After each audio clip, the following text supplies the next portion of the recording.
ekene m ọ dị ka mgbe niile ọkụ gbaa n'Ọnịcha tanka fuel da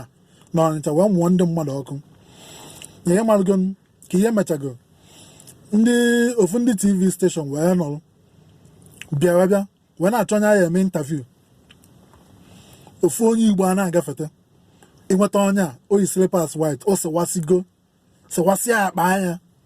wee galụ na-apụta asị ya na ha afọ ezigbo mmadụ a eme intaviu wee kpọọ wee sị ọganya bagide etinye maikrofon n'ọnụ